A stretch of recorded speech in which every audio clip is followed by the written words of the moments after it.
pour bien comprendre de quoi on parle sur la régularisation des sans-papiers et cette circulaire que le ministre a envoyée au préfet. On va voir ça en détail avec les éclaireurs et Benjamin Dubois, voir ce qu'il y a dans ce texte.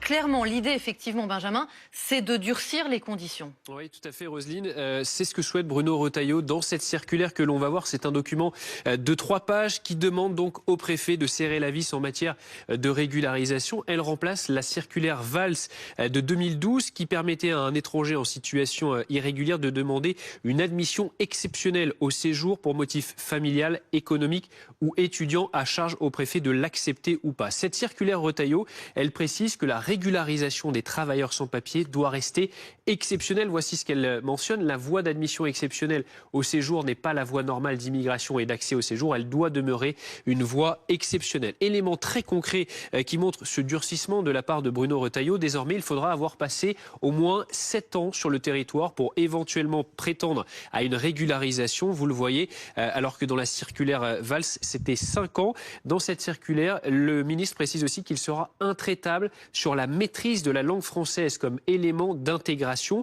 Une attention particulière devra être portée à la maîtrise de la langue française, précise donc Bruno Retailleau dans cette circulaire qui sera appréciée donc favorablement par la justification d'un diplôme français ou d'une certification en langue, écrit-il donc au préfet. Oui, il insiste aussi sur l'importance d'adhérer aux principes de la République. Oui, et voici ce qu'il indique. Tout étranger qui sollicite un document de séjour devra aussi s'engager par contrat à respecter les principes de la République. Et l'accent est mis aussi sur l'exécution des OQTF, les obligations de quitter le territoire français. Si la personne a déjà fait l'objet d'une OQTF non exécutée, elle ne pourra obtenir un titre de séjour. Et s'il y a un refus de séjour, cela doit être accompagné d'une OQTF. Le ministre de l'Intérieur vise une baisse d'environ 10 000 régularisations par an.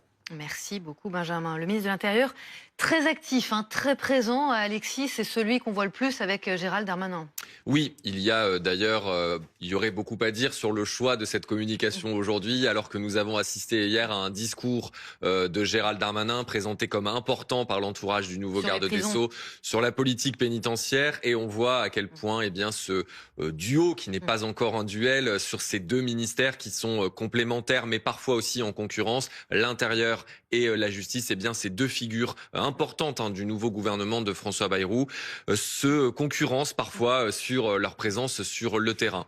En revanche, aujourd'hui, bien sûr, les 2 thèmes n'ont pas de lien. Le thème d'aujourd'hui pour Bruno Retailleau, c'est l'immigration, avec cette volonté de montrer de la fermeté, plus de fermeté que la circulaire de Manuel Valls, qui est son homologue au sein du gouvernement. On le rappelle, Manuel Valls est ministre de l'Outre-mer. Et Bruno Retailleau, qui veut avancer sur ce sujet.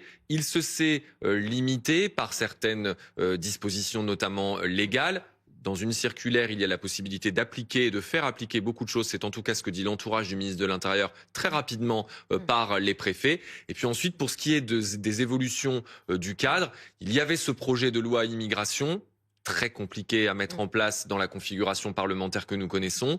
Et c'est la raison pour laquelle Bruno Retailleau se tourne vers l'hypothèse du référendum, une fois encore.